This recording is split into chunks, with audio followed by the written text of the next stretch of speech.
So hello বন্ধুরা, কেমন আছো সবাই? স্বাগতম আমার চ্যানেলে আরও নতুন একটি ড্রামা এক্সপ্লেনেশন ভিডিওতে। আজ আমরা খুব সুন্দর একটি চাইনিজ ড্রামা এক্সপ্লেন করব, যেখানে নায়িকা অতীতে চলে যায়, যেখানে সে তার ভালোবাসার মানুষকে পেয়ে যায় আর গল্পের নায়িকা বা নায়িকার মনের কথা শুনতে পারে। তো অতীতে গিয়ে নায়িকা কী সব কাণ্ডকাহিনী করে তাই আমরা আজকের ভিডিওতে দেখব। তো চলো শুরু করা যাক আজকের ভিডিও।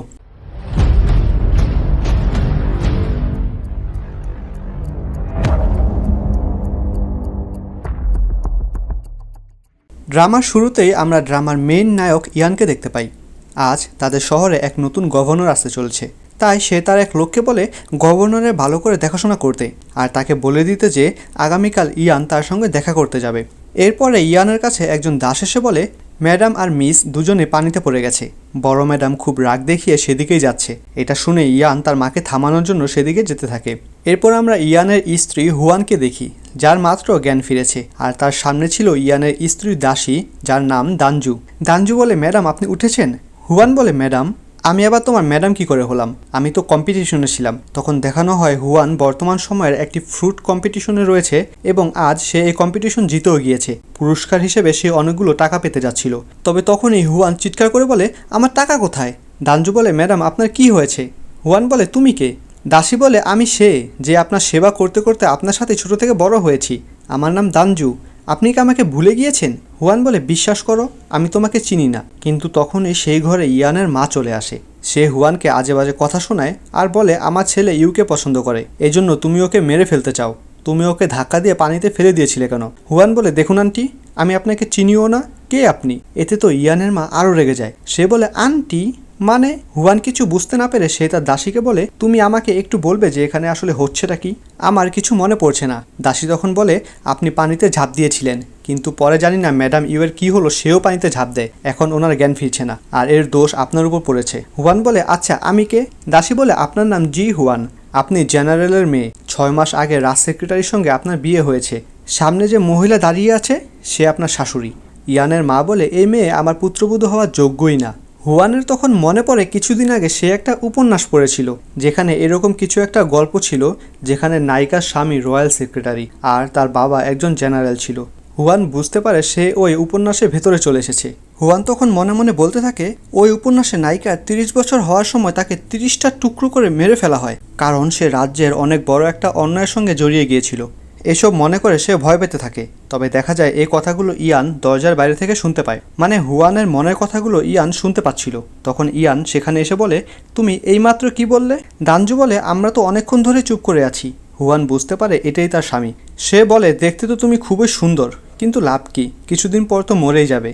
ইয়ান ভীষণ অবাক হয়ে যায় যে সে ওর মনের কথা শুনতে পারছে। তবে সে ভাবতে থাকে হয়তো পানিতে পড়ে যাওয়ার জন্য এরকমটা হয়েছে। হুয়ান ভাবতে থাকে উপন্যাসে লেখা ছিল ইয়ানের সঙ্গে রাত কাটানোর জন্য সব কিছু করে। এরপরে সে ইয়ানের মন জয় করে নিয়ে তাকে বিয়ে করে ফেলে। বিয়ে করার সাথে সাথে সে হুয়ানকে দুনিয়া থেকে সরিয়ে ফেলার জন্য যা দরকার সব করে।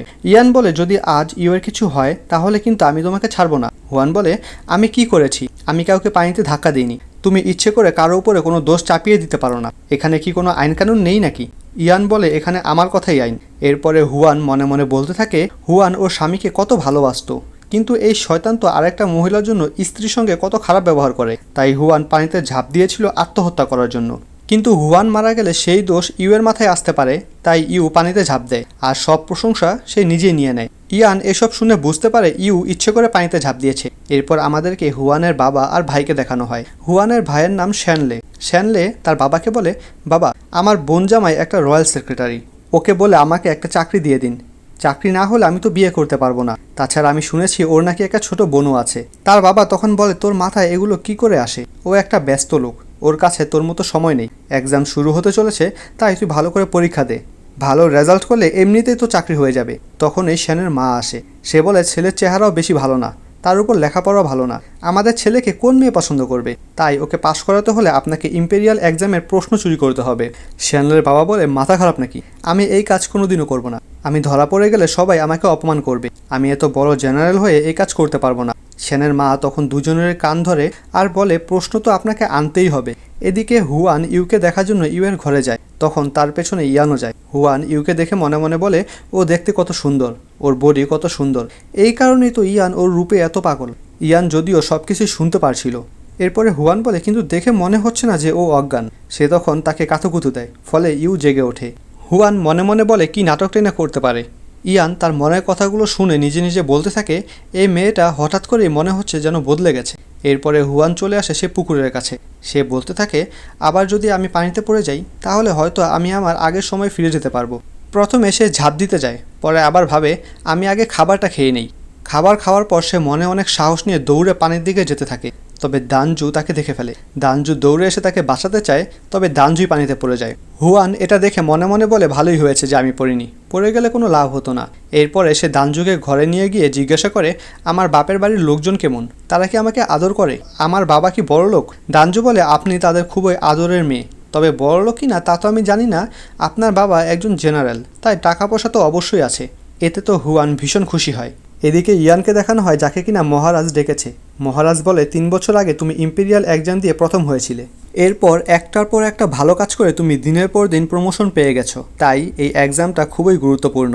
আমি চাই এই পরীক্ষায় যেন কোনো চুরি না হয়। যে সত্যিকারের ভালো ছাত্র সে যেন ভালো নাম্বার পায়, কেউ যাতে প্রশ্ন চুরি করতে না পারে। ইয়ান বলে, আমি এই বিষয়ে ভালো করে তদন্ত করব। এদিকে আমরা হুয়ানকে দেখি যে কিনা ডিভোর্স লেটার লিখছিল। সে ভাবতে থাকে তার বাবা তো অনেক ধনী, সে যদি ডিভোর্স নিয়ে নেয় তাহলে বাবার বাড়ি গিয়ে শান্তিতে থাকতে পারবে। তার দাসী তারে বানানো খাবার খাচ্ছিল আর বলে, ম্যাডাম আপনি এত সুন্দর খাবার বানানো কবে শিখেছেন? তখনই ইউ সেখানে আসে। ইউ বলে, তোমার বাবা তোমার বিয়ের জন্য মহারাজকে বিভিন্নভাবে বোঝাতে থাকে। তোমার বাবার কথা শুনতে শুনতে শেষে মহারাজ তোমার সঙ্গে ইয়ানের বিয়ে দিতে রাজি হয়ে যায়। তবে ভালোই হচ্ছে যে তুমি ইয়ানকে ডিভোর্স দিচ্ছ, কারণ ইয়ানের স্ত্রী হওয়ার যোগ্যতা নেই তোমার মধ্যে। এতে দানজু ভীষণ রেগে যায়। সে বলে, আপনি আমার ম্যাডামকে এই ধরনের কথা বলতে পারেন না। ইউ তখন রেগে গিয়ে দানজুকে মারতে চায়, তবে হুয়ান তার হাত ধরে ফেলে। তখনই ইয়ান সেখানে আসে, তাই ইউ নাটক করে নিচে পড়ে যায়। সে হুয়ানকে বলে, মানছি তুমি ইয়ানের স্ত্রী, তার মানে তুমি আমার গায়ে হাত তুলতে পারো না। হুয়ান মনে করে এটা তার জন্য একটা বড় সুযোগ। সে ইউকে আরও আজে বাজে কথা শোনাতে থাকে। সে ভাবতে থাকে এখন ইয়ান রেগে তাকে ডিভোর্স দিয়ে দেবে, আর এরপর সে বাবার বাড়িতে চলে যাবে। বাবা মা এমনিতে তাকে অনেক ভালোবাসে, তারা তাকে আবার বিয়ে দেওয়ার জন্য অন্যান্য ছেলেদেরকে দেখাবে। এই সুযোগে সে আরও ভালো ভালো হ্যান্ডসাম ছেলেদের দেখতে পারবে। এগুলো শুনে ইয়ান ভাবতে থাকে, ও আচ্ছা, তো তোমার মনে তাহলে এগুলো চলছে, তুমি আমাকে ডিভোর্স দিয়ে অন্য ছেলেদেরকে দেখতে চাও। এগুলো জানার পর আমি তো এটা হতে দিতে পারি না। ইউ তো এখনও কান্না করেই যাচ্ছিল, তবে ইয়ান তার দিকে একবারও না দেখে সোজা হুয়ানের কাছে যায়। সে তাকে কিস করতে যাবে, তখনই হুয়ান ভয় পেয়ে ইয়ানের মেন জায়গায় আঘাত করে ফেলে। বেচারা ইয়ানের অবস্থা একদম খারাপ হয়ে যায়। এরপরে হুয়ান নিজে ইয়ানকে ইয়ানের ঘরে নিয়ে যায়। সে তাকে বিছানায় রেখে চলে আসতেই যায়, তবে তখন ইয়ান তাকে বলে, তুমি কোথায় যাচ্ছ? আজ রাত তুমি আমার সাথেই থাকো। এটা শুনে তো হুয়ানের মাথা নষ্ট হয়ে যায়। সে বলে, আজ আমার অনেক কাজ আছে, তুমি বরং একাই ঘুমিয়ে পড়ো। তখনই ইয়ান বলে, আমি শুনেছি তোমার ভাই নাকি পরীক্ষা নকল করতে চাইছে। এমনটা যদি হয় তাহলে তোমার বাবার সকল মান সম্মান একেবারে ধুলোয় মিশে যাবে। হুয়ান বুঝতে পারে তাহলে তো তার বাবা একেবারে গরিব হয়ে যাবে। সে দৌড়ে তখন ইয়ানের কাছে আসে আর তার সেবা শুরু করে। সে বলে, তুমি আর আমি তো একই পরিবার, তাই না? ইয়ান বলে, যদি এমনটাই হয় তাহলে তো আমি যা বলবো তোমাকে তা শুনতেই হবে। একটু পর দেখা যায় হুয়ান নিজের জিনিসপত্র প্যাক করছে, কারণ সে এখান থেকে পালাতে চায়। সে কোনোভাবে ইয়ানের সঙ্গে রাত কাটাবে না। তখন ইয়ানের ছোট বোন সেখানে আসে, তো এর নাম হচ্ছে চেন। সে বলে, তোমার এত দেমাগ কেন? আমার ভাই তোমাকে বলেছে তার সঙ্গে একসঙ্গে ঘুমাতে, তাহলে তুমি না করছো কেন? গত 6 মাস ধরে আমার ভাই তোমার দিকে ফিরেও দেখেনি, কারণ তোমার চেহারাটাই বাজে। হুয়ান বলে, দেখো তোমার ভাই আমার দিকে তাকায়নি এমনটা না, আসল কথা হলো তোমার ভাই আমার দিকে তাকাতেই পারবে না, কারণ তার একটু সমস্যা আছে। চ্যান তো এই কথায় বুঝতে পারে তার ভাইয়ের আসলে কি সমস্যা আছে। সে তখনই তার ভাইয়ের জন্য ওষুধ নিয়ে যায়। ওষুধ দেখে ইয়ান বলে, তুমি আমার জন্য কি ওষুধ এনেছো? আমি তো ভালো আছি।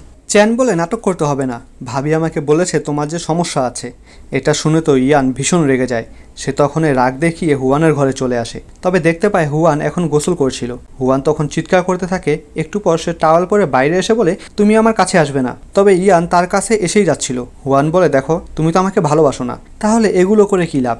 তখনই বাইরে দানজু আর চ্যান চলে আসে। তারাও তাদের নাম ধরে ডাকাডাকি করতে থাকে। ইয়ান ভাবতে থাকে, এখন যদি আমি বাইরে চলে যাই তাহলে এরা মনে করবে সত্যিই আমার সমস্যা রয়েছে। তাই সে হুয়ানকে বিছানায় এনে বলে, তুমি চিৎকার করতে পারো তো জোরে জোরে চিৎকার করো। হুয়ান এমনটাই করতে থাকে। এসব শুনে চ্যান বলে, ভাইয়া তো একদম ঠিক আছে, ভাবি শুধু শুধু আমাকে মিথ্যা বলল। একটু পর ইয়ান বলে, ওরা চলে গেছে, এবার চুপ করো। তবে হুয়ান এখনও চিৎকার করছিল। ইয়ান তখন তার মুখ চেপে ধরে, এরপর তার হাত পা বেঁধে দেয়। ইয়ান ভাবতে থাকে কিভাবে প্রশ্নচুরির হাত থেকে শ্যানলেকে বাঁচানো যায়। সে তখন একটা বুদ্ধি বের করে। সে বাইরে চলে গেলে হুয়ান বলে, আমার হাতটা খুলে দিয়ে যাও। মাঝরাতে ইয়ান তার সৈনিককে বলে হুয়ানের ঘর থেকে একটা জেট চুরি করে আনতে। পরের দিন দানজু এসে হুয়ানের হাত খোলার সাথে সাথে হুয়ান নিচে উপর হয়ে পড়ে যায়। হুয়ানের বাবার বাড়িতে হুয়ানের বাবা তার সকল দাস দাসীদেরকে ডাকে। সে বলে এতদিন পর আমার মেয়ে আসতে চলেছে, তাই বাড়িতে কোনো কিছুর যেন অভাব না থাকে, আমার মেয়ের যেন কোনো কিছুর অসুবিধা না হয়। তখনই সেখানে হুয়ানের মা এসে তার বাবার কান ধরে বলে, বিয়ের পর এ প্রথম আমার মেয়ে আসছে, 10 দিন ওকে থাকতেই হবে। ওই ব্যবস্থা যদি তুমি না করতে পারো তাহলে কিন্তু ভালো হবে না। জেনারেল বলে, আমি বুঝতে পেরেছি, কিন্তু তুমি দয়া করে আমার কানটা ছেড়ে দাও, আর দাসদাসীর সামনে এরকম করো না, এগুলো করলে তুমি ঘরে করো। তখনই সেখানে একটি চিঠি আসে। চিঠিতে হুয়ানের জেট পেন্ডেন্ট ছিল, আর লেখা ছিল, আপনার মেয়েকে বাঁচাতে চাইলে 3000 স্বর্ণমুদ্রা নিয়ে চলে আসুন। হুয়ানের মা তো কাঁদতে শুরু করে, কিন্তু হুয়ানের বাবা বলে, মাত্র 3000 স্বর্ণমুদ্রা আমার মেয়ের দাম, মাত্র 3000। কিন্তু ঘরে গেলে দেখা যায় তাদের কাছে বর্তমানে আছে মাত্র 1000 স্বর্ণমুদ্রা। তখন হুয়ানের মা বলে, আমি একটা বুদ্ধি পেয়েছি, 1000 নিয়ে তুমি তাদের কাছে যাও, এই 1000 স্বর্ণমুদ্রা তাদেরকে দিয়ে তুমি তাদের কাছে বন্দী হয়ে থাকবে। এমনটা হলে আমাদের মেয়ে বেঁচে যাবে। যখন আমাদের ছেলে রোজগার করা শুরু করবে তখন না হয় বাকি 2000 স্বর্ণমুদ্রা দিয়ে আমি তোমাকে নিয়ে আসব। এগুলো শুনে হুয়ানের বাবার মাথা গরম হয়ে যায়, কিন্তু তারপরও তারা সেই 1000 স্বর্ণমুদ্রা নিয়ে কিডন্যাপারদের কাছে যায়। কিডন্যাপাররা তাদেরকে ধরে বলে, বাকি 2000 স্বর্ণমুদ্রা কোথায়? হুয়ানের ভাই বলে, আমাকে মারবেন না, আমার তো এখনও বিয়েই হয়নি। সেই লোকগুলো তার হাত দিয়ে একটা কাগজে সই নেয় আর বলে, শুনেছি তুমি নাকি পরীক্ষায় নকল করতে চলেছো, এখন আমাদের কাছে প্রমাণ আছে, আমরা রাজাকে এই কথা বলে দেব। শ্যানলে বলে, তোমরা চোর হয়ে রাজাকে কিভাবে এই কথা বলবে? তারা বলে, তোমাদের এতে কি?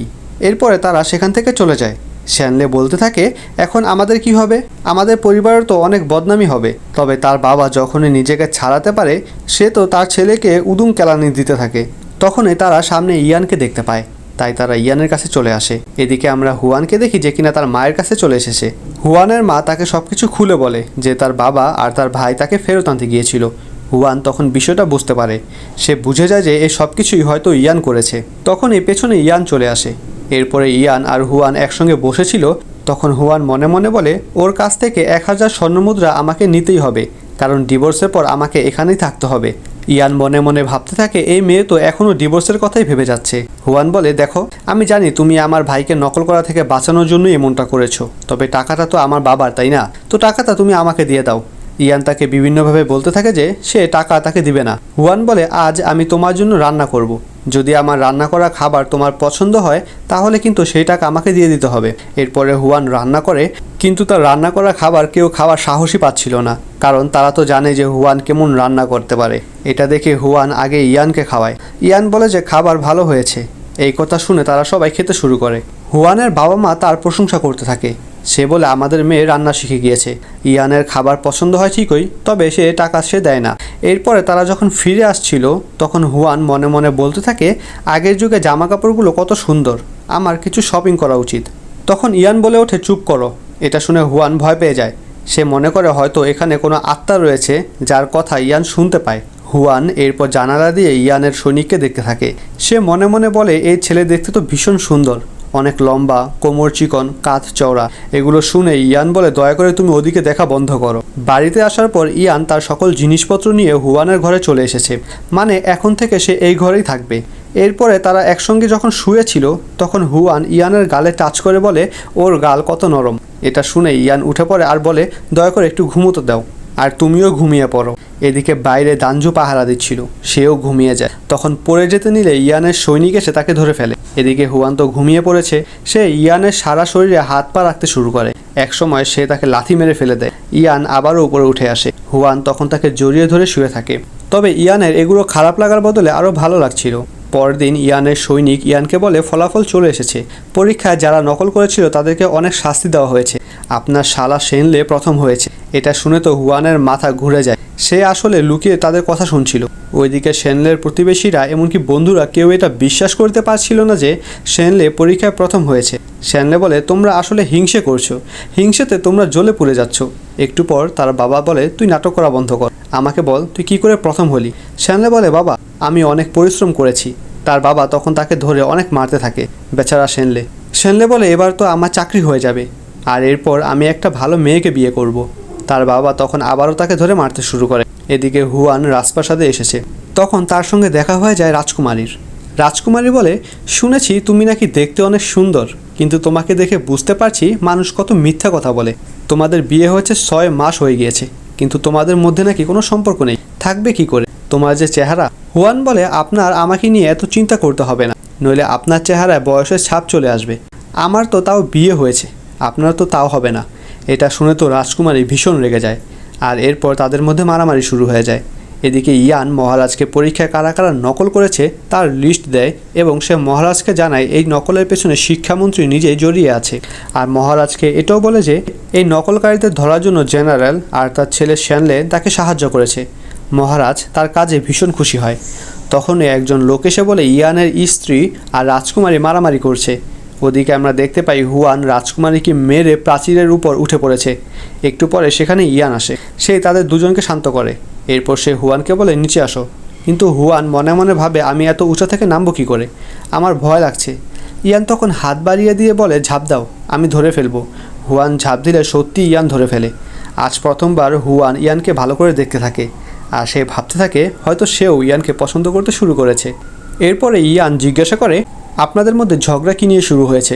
হুয়ান বলে উনি বলেছে তুমি নাকি আমাকে পছন্দ করো না, এই জন্যই নাকি তুমি আরেকটা মেয়েকে বাড়িতে নিয়ে রেখেছো। আর দেখো দানজুকে উনি কিভাবে মেরেছে। রাজকুমারী কিছু বলতে গেলে ইয়ান তাকে বলে এই কথা বলার কোনো কিছু তো আমি দেখছি না, আপনার কেন মনে হলো যে আমি হুয়ানকে পছন্দ করি না, আর তাছাড়া আমাদের পরিবারের ব্যাপারে আপনি কেন কথা বলবেন। রাজকুমারী তখন চলে যায়। এই বিষয়টা হুয়ানের ভালো লাগে যে ইয়ান তাকে সাপোর্ট করেছে। তখনই হুয়ানের বাবা আর ভাই সেখানে চলে আসে। তারা বলে আমরা তোমাকে বাঁচাতে আসিনি, আমরা এসেছিলাম যে তুমি না জানি রাজকুমারী কী অবস্থা করে ফেলেছো। শ্যানলে বলে আমি তো জানি আমার বোন আমার মতোই। এরপরে জেনারেল ইয়ানকে বলে তোমাকে অনেক ধন্যবাদ, তোমার জন্য সেন এখন ইম্পেরিয়াল একাডেমিতে পড়তে পারবে। বাড়িতে যাওয়ার সময় হুয়ান জানতে পারে যে ইয়ান আসলে নকলকারীদের ধরার জন্য অনেক অর্থ খরচ করেছে, যেখানে হুয়ানের বাবার সেই 1000 স্বর্ণমুদ্রাও ছিল। আর এই কারণে সে বলেছে যে হুয়ানের বাবা আর হুয়ানের ভাই তাকে সাহায্য করেছে, মূলত সেই স্বর্ণমুদ্রা সাহায্যের কথাই সে বলেছে। ইয়ান বলে এর পরের বার যদি কারোর সঙ্গে ঝগড়া হয় তাহলে মারামারি করবে না, দাঁড়িয়ে থাকবে আর আমাকে খবর পাঠাবে, তোমাকে কিছু করতে হবে না, যা করার আমিই করব। হুয়ান ভাবতে থাকে ও কি আমাকে নিয়ে চিন্তা করছে নাকি। তখনই তার পেটে শব্দ হতে থাকে, মানে হুয়ানের ভীষণ ক্ষুধা লেগেছে। ইয়ান বলে বাড়িতে গিয়ে তুমি আমার জন্য কিছু রান্না করো। বাড়িতে এসে হুয়ান রান্না করছিল, তখনই সেখানে ইউ আর তার শাশুড়ি চলে আসে। হুয়ানের শাশুড়ি শুধু শুধু আজে বাজে কথা বলতে থাকে, তবে হুয়ানও তাকে উল্টো অনেক কথা শোনায়। এগুলো শুনে ইয়ানের মা তাকে মারতে যেতে চায়, তবে হুয়ান তার হাত ধরে ফেলে। তখন ইয়ান সেখানে চলে আসে। ইয়ানের মা বলে দেখো তোমার স্ত্রী আমার সঙ্গে কেমন ব্যবহার করছে। ইয়ান ইউকে বলে আমি তোমাকে কতবার বলেছি যে তুমি ঘর থেকে বের হবে না। আর মা, আপনার কাছে যদি কোনো কাজ না থাকে তাহলে আমাকে বলবেন, আমি আপনার কাজের ব্যবস্থা করব। এই কথা শুনে তারা দুজনেই সেখান থেকে বেরিয়ে যায়। রাতের বেলা এরা দুজন একসঙ্গে ছিল, তখন হুয়ানের বেশ লজ্জা করছিল, তাই সে সেখান থেকে চলে যায় আর বলে তুমি ঘুমিয়ে পড়ো। ইয়ান স্পষ্ট বুঝতে পারে যে তাকে আসলে হুয়ান ইগনোর করছে। এরপর তারা সবাই বাজারে আসলে হুয়ান খাবার কিনে খেতে শুরু করে। ইয়ান ভাবতে থাকে এই মেয়েটা খাবার খাওয়া ছাড়া আর কারো চিন্তাই করে না। তখনই সেখানে কিছু লোকজন চলে আসে যাদের সঙ্গে ইয়ান আর তার সৈনিক ফাইট করছিল। হুয়ান বলতে থাকে ওরা মারামারি করছে করুক, আমি বরং বাড়ি চলে যাই। কিন্তু তখনই সে দূর থেকে একজনকে দেখতে পায় যে কিনা ইয়ানের দিকে তীর পয়েন্ট করে রেখেছিল। হুয়ান তাকে সতর্ক করে দেয়, তবে এরপরে সেই লোক হুয়ানের দিকে তীর মারতে চাইলে ইয়ান তার কাছে চলে আসে আর সেই তীর ইয়ানের গায়ে লেগে যায়। ইয়ান সাথে সাথে অজ্ঞান হয়ে যায়। পাশের একটি বিল্ডিংয়ে আমরা রাজকুমার আর ইউকে একসাথে দেখি। এখানেই আমরা জানতে পারি আসলে রাজকুমার এই সকল লোকদেরকে ভাড়া করেছে ইয়ানকে মারার জন্য। সে ইউকে বলে আমি ইয়ানকে হারানোর জন্য তোমাকে ইয়ানদের বাড়ি পাঠিয়েছি, তবে তুমি তো ইয়ানকে ভালোবেসে ফেলেছো। ইউ বলতে থাকে দয়া করে আপনি ওনাকে জানে মারবেন না। তবে রাজকুমার বলে ওকে বাঁচিয়ে রাখলে তো হবে না, ও আমার ব্যাপারে জেনে গিয়েছে। আমি যে অন্য রাজ্যের সঙ্গে মিলে আছি সেটা যদি ও বাবার কাছে বলে দেয় তাহলে বাবা কখনোই আমাকে সিংহাসন দেবে না। এদিকে দেখা যায় ইয়ানের চিকিৎসা হয়ে গেছে। হুয়ান তার পাশে বসে রয়েছে। সে বলে ও তো অনেক ভালো, তাহলে উপন্যাসে যা লেখা ছিল তা কি মিথ্যে ছিল। এভাবেই দিনের পর দিন কাটতে থাকে। একদিন ইয়ানের জ্ঞান ফিরে আসে। এটা দেখে হুয়ান তার জন্য রান্না করতে যায়। তখন ইয়ানের কাছে সৈনিক এসে বলে যে আপনার উপর যে আক্রমণ করেছিল তার পরিচয় আমরা জানতে পারিনি, কারণ যারা আক্রমণ করেছিল তারা নিজেরাই সুইসাইড করে নিয়েছে। সে আরও কিছু বলতে যাবে তার আগেই হুয়ান স্যুপ নিয়ে চলে আসে। এরপরে সে ইয়ানকে স্যুপ খাইয়ে দেয় আর শুধুমাত্র ইয়ানকেই দেখতে থাকে। ইয়ানও এটা বুঝতে পারে। সে তাকে একটা হেয়ার পিন উপহার দেয়। হুয়ান মনে মনে ভাবে যে এই হেয়ার পিনটা যদি আমি বিক্রি করে দেই তাহলে হয়তো অনেকগুলো টাকা পাওয়া যাবে।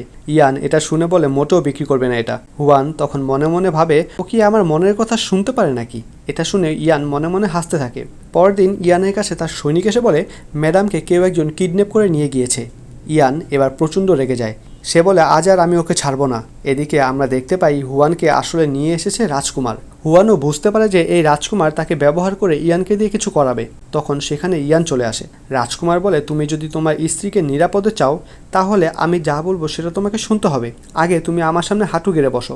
ইয়ান সত্যি হাঁটু গেড়ে বসে, কিন্তু তখনই সেখানে মহারাজের লোক চলে আসে, যার হাতে মহারাজের আদেশনামা ছিল, যেখানে মহারাজ বলেছে রাজকুমারকে এখনই মহারাজের কাছে যেতে। ইয়ান এটা শুনে ভীষণ খুশি হয়। আসলে ইয়ান অনেক আগেই রাজকুমারের সকল কার্যকলাপের কথা মহারাজকে জানিয়ে দিয়েছে। বাড়িতে এসে হুয়ান ইয়ানের জন্য রান্না করতে থাকে। সে দানজুকে বলে গিয়ে দেখো ইয়ান আসলো কিনা। দানজু যখনই যায় তখন তার ইয়ানের সৈনিকের সাথে ধাক্কা লেগে যায়। এটা আবার ইয়ান দেখে ফেলে, আর সে বুঝতে পারে এদের দুজনের মধ্যে কিছু তো একটা চলছে। এরপরে হুয়ান ইয়ানকে খাবার খেতে দিলে ইয়ান খাবার খেয়ে বলে ছোটবেলায় মা আমাকে জঙ্গলে ছেড়ে দিয়েছিল, এরপর থেকে আমি একাই বড় হয়েছি। বেশিরভাগই আমি ফল ফ্রুট খেয়েছি, তাই খাবারের ব্যাপারে আমি বেশি একটা জানি না, কিন্তু তোমার রান্না করা খাবার আমার অনেক ভালো লাগে। এটা শুনে হুয়ান তাকে নিজের রান্না করা আরও খাবার এনে দেয়। এটা দেখে ইয়ান খুবই খুশি হয়। সে বলে আজ পর্যন্ত কেউ আমার এত যত্ন করেনি। সে তাকে নিজের ভালোবাসার কথা বলতে চায়, তবে আবার থেমে যায়। এরপরের সিনে দেখানো হয় রাজকুমারকে মহারাজ নির্বাসনের আদেশ দিয়েছে, আর ইয়ানকে পুরস্কার হিসেবে 3000 স্বর্ণমুদ্রা দেওয়া হচ্ছে। হুয়ান যখন জানতে পারে যে তার স্বামী এত টাকা পাচ্ছে, সে তখন মনে মনে ভীষণ খুশি হয়, আর বলে যে আমি তাহলে আর ডিভোর্স চাই না। এটা শুনে ইয়ানও খুশি হয়। এরপরে ইয়ান মনে করে যে তার ভালোবাসার কথা হুয়ানকে জানিয়ে দেওয়া উচিত, কারণ হয়তো উপরওয়ালা এটা চায়, নইলে সে কেন হুয়ানের মনের কথা শুনতে পায়। তাই সে হুয়ানকে একটা সুন্দর জায়গায় নিয়ে আসে। সে তাকে কিছু বলতে যাবে, তবে হুয়ান মনে করে যে ইয়ান হয়তো তাকে ডিভোর্সের কথা বলতে এনেছে। সে বলে আমি জানি তুমি আমাকে ভালোবাসো না, তাছাড়া আগের সময়ে একজন পুরুষ অনেকগুলো স্ত্রী একসাথে রাখতো। ঠিক আছে, তুমি যদি আমাকে ডিভোর্স দিতে চাও তাহলে দিতে পারো, আমি রাজি আছি। তবে ইয়ান তাকে বলে তুমি ভুল বুঝছো, আমি তোমাকে ভালোবাসি, আর আমি তোমাকে বলতে চেয়েছি যে তুমি কি আমার সঙ্গে সারা জীবন থাকতে চাও। হুয়ান অবাক হয়ে যায়। সে মনে মনে বলে ও কি আমাকে এইমাত্র ভালোবাসার কথা বললো? ইয়ান বলে হ্যাঁ, ভালোবাসার কথা বলেছি, আমি তোমাকে ভালোবাসি। হুয়ান বলে আমার সবসময় সন্দেহ হতো যে তুমি আমার মনের কথা শুনতে পাও, কিন্তু আজ তো আমি নিশ্চিত হয়ে গেলাম। হুয়ান বলতে চায় যে সে এই দুনিয়ার না, কিন্তু ইয়ান তখন বলে আমার কিছু যায় আসে না, তুমি যেই হও, যেখান থেকে আসো, আমি চাই তুমি আমার সঙ্গে থাকবে। এই কথা বলে সে তাকে কিস করে দেয়। এরপরে তারা বাড়িতে সবাই একসঙ্গে খাবার খাচ্ছিল। হুয়ান মনে মনে বলতে থাকে আমি আমার দুনিয়ায় ফেরত যেতে চাই না, কারণ এখানে আমি আমার ভালোবাসার মানুষকে পেয়ে গিয়েছি। এটা শুনে ইয়ান ভীষণ খুশি হয়। তারা কিস করতে থাকে। এগুলো আবার এরা দুজন তাকিয়ে তাকিয়ে দেখতে থাকে। আর এখানেই এই সুন্দর ড্রামাটি শেষ হয়। ড্রামাটি তোমাদের কেমন লাগলো কমেন্টে জানাতে ভুলবে না। এরকমই সব ড্রামা এক্সপ্লেনেশন ভিডিও দেখতে চাইলে অবশ্যই সাবস্ক্রাইব করে চ্যানেলের পাশে থাকো। দেখা হচ্ছে পরবর্তী কোনো ভিডিওতে। Till then, bye by.